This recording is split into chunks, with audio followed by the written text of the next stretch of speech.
Valet e detit filluan të ngrihen lart dhe uji të depërton brenda anijes. Dhe nxorrin një thikë të madhe të cilën i avurin mbi gjoksin e saj e vendosi të i bën magji.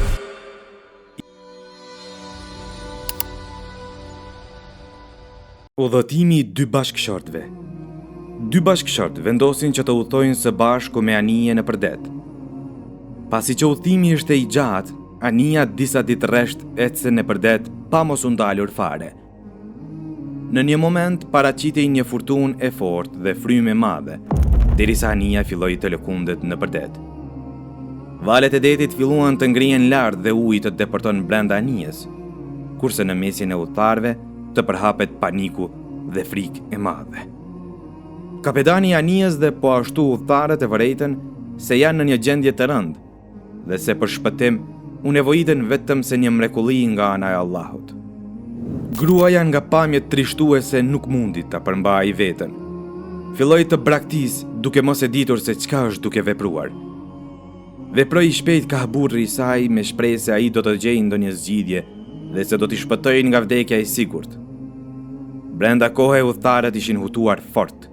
Nuk dinin se kahtë ja mbajnë, kurse burri për çudi ishte ulur dhe rrinte i qetë. Gruaja kur e pa në këtë gjendje, u çudit dhe u zemrua fort dhe filloi ta akuzoj se është i ftohtë në shpirt dhe i pakujdesshëm.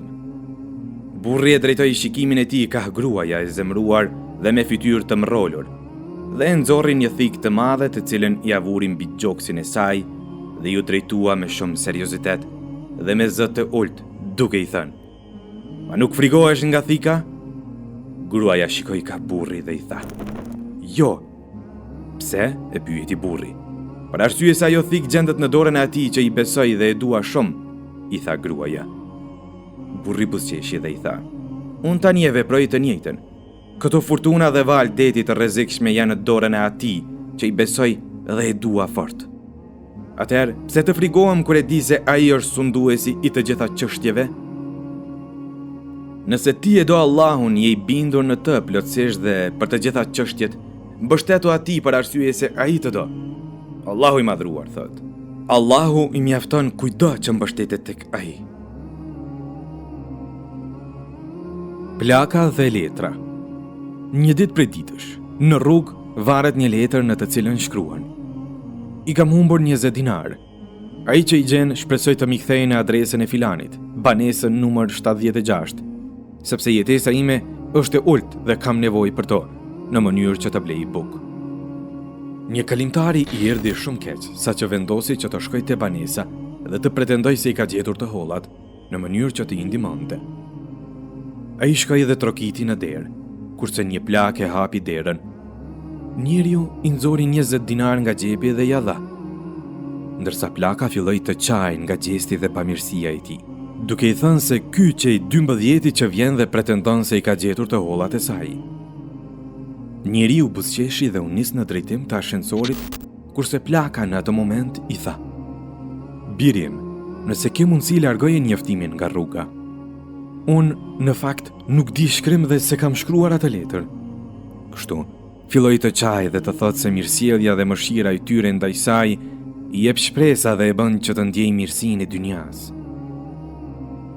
"O ti musliman, mos e lejo veten të harrosh një nevojtar, ndërkohë që ti je i zhytur në begati.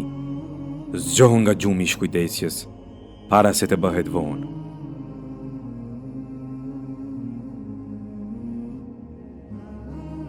Gruaja lavire dhe djaloshi i devotshëm.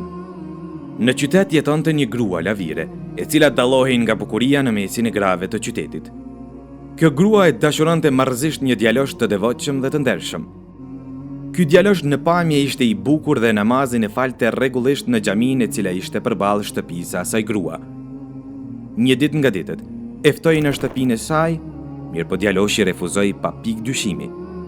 Ajo tentoi me të gjitha mjetet dhe metodat ta sjellë në shtëpinë e saj, mirëpo çdo plan i saj dështonte. Kur e vëreti se çdo përpjekje e saj dështoi, kurse zemrën ja kishte pushuar dashuria ndaj tij, e vendosi të i bën magji.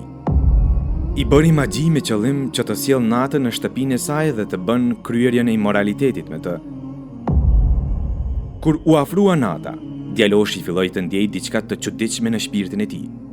Diçka i tërhiqte të shkon të shtëpia e saj dhe ta sheh atë. Tentoi ta largoj këtë ndjenjë, por nuk kishte sukses. Këmbët e tij filluan të ecin vet, pa vullnetin e tij dhe ta nxjerrin jashtë në drejtim të shtëpisë së saj. Ky djalosh e kuptoi se ku qëndron problemi dhe për këtë arsye ju drejtua prindit të tij dhe i tha: "O baba im, më lidh me pranga." Prindi i tij refuzoi menjëherë. Mirëpo djaloshi ishte i përpikt derisa e arriti qëllimin e tij. Në fund, babai e mori të birin dhe e lidhi për shtyllën e shtëpisë. Dhe djaloshi i tha: "O prindim, mos më zgjidh edhe nëse ta natën kam dhembje e mundime dhe çaj." Orët e natës kalonin kurse djaloshit dhembjet e mundimet i shtoheshin. Çante ta natën, derisa u afrua sabahu. Mirëpo atëherë më nuk u dëgjua zë.